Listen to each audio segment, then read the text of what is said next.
Hey y'all, Master Game 5X here, and we're trying something new today. We're doing a new series, and this series will be every month on the first of the month. I will be posting a video detailing last month's video game and collectible purchases, with a few details about them and why I decided to get them. With this video being posted on December 1st, 2023, this video will detail everything I got in November 2023. At the end, I will total how much everything cost, and if there's any questions or things you might want to see added, feel free to leave a comment below. Alright, the first game I picked up this month was Star Ocean Second Story R for $42.49. This game is a remake of the second game in the Star Ocean series named Star Ocean The Second Story.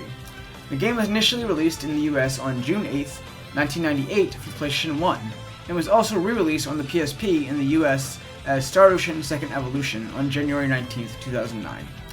Star Ocean The Second Story R is a sci-fi action RPG game with about 40-ish hours of story and 82 hours for 100%.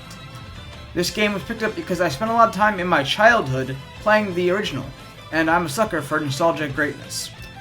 Okay, so this is just apparently Star Ocean month for me. Thanks to @ThatGuyJoe on Twitter, go follow him for based video game thoughts, link in description.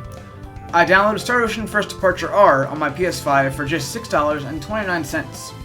This game is the first game in the Star Ocean series and is also a prequel, canonically, to Second Story R. Like its sequel, it is a sci-fi action RPG. It was initially released as just Star Ocean in Japan only on July 19th, 1996, for the Super Famicom. It was later released in the US for the PSP on October 21st, 2008 as Star Ocean First Departure. I have never played this part of the series, but now I have the opportunity to do so, and that is why I picked it up. I downloaded Monster Hunter Stories 2 because my friend and Twitch mod Haunted007 told me I should try it out. He even donated the money to me to buy the game. Thanks, Haunted. The game cost me $40.13 after using gold points on my Nintendo Switch. Monster Hunter Stories 2 is a story-based, turn-based RPG with Monster Hunter mechanics included. It is a sequel to the 3DS game Monster Hunter Stories, and the game was released on July 9th, 2021 worldwide. I'm gonna be honest, this game might scratch my itch for Monster Hunter without the usual gameplay of Monster Hunter. I'm a sucker for story-based games, and this gets to run long drawn-out boss fights that Monster Hunter is known for. Yes, I got this year's Call of Duty. Yes, I know it doesn't seem like my kind of game, okay? Here's the catch. I got it for free. I work at generic video game store, and they had a contest to see who could sell more of the game. The winning store got 3 free codes for the game. So, my store won, and I got a code for free. Moving on. Call of Duty Modern Warfare 3 is, as I'm sure most know, a first-person shooter video game series. It details, well, what warfare is like modernly. I don't think I need to detail this any further. They release a game every year, and it's mostly the same. Online pew-pews and a little less than a 6-hour campaign. I was initially excited for this game because they announced they would be bringing back the OG Modern Warfare 2 maps, which is when I last seriously played Call of Duty. Seriously, I'm a sucker for Rust and High Rise maps.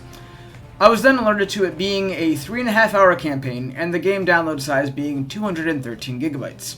Honestly, I might play it down the line, but for now, it'll sit in my library. Shout out to free games though.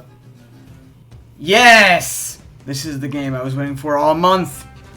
Scratch that being the Star Ocean month, this is a remake month. Super Mario RPG is a remake of the Super Nintendo game Super Mario RPG Legend of the Seven Stars.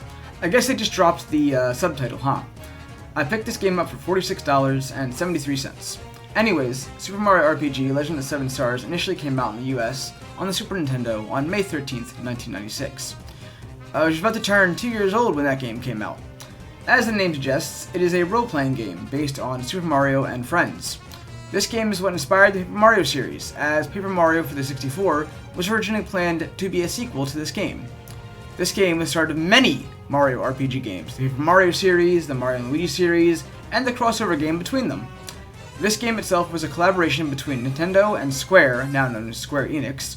You can tell how involved Square was in this game, because the combat feels like Final Fantasy with a Mario spin. The music is amazing, the story is great, and I'm so happy to own this game again.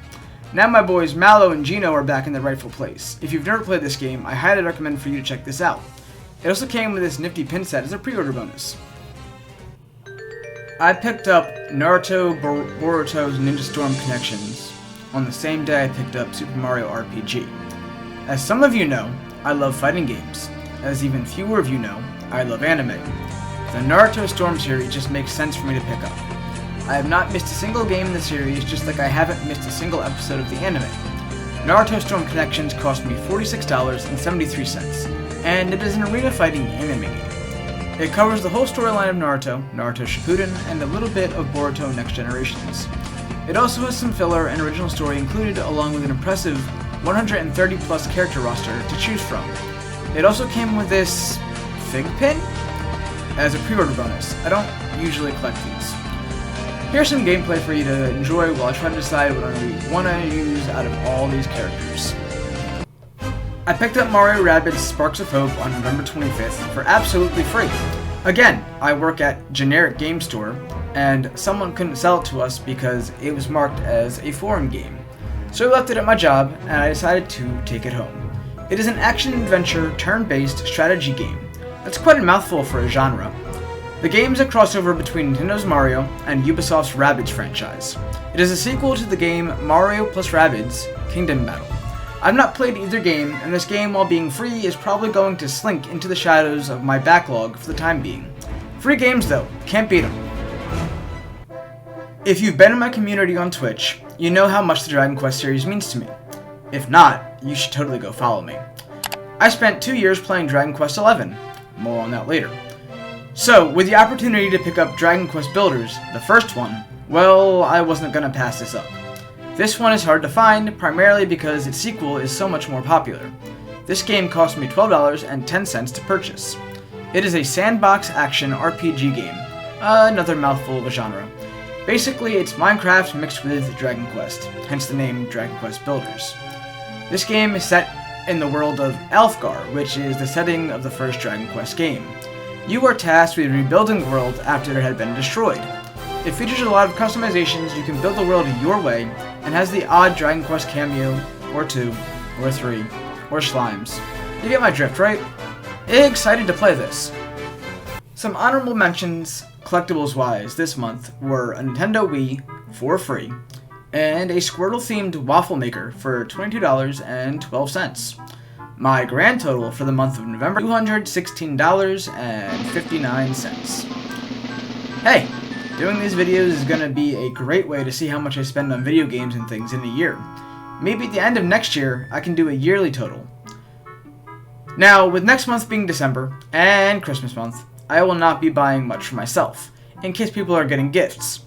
But I have one game I will be picking up that I pre-ordered, and I will do a video on January 1st detailing what was gotten and what was gifted. Look forward to that, please. And if you haven't already, please drop a like and a subscribe for more of these, more gaming videos, and more gaming news. Later.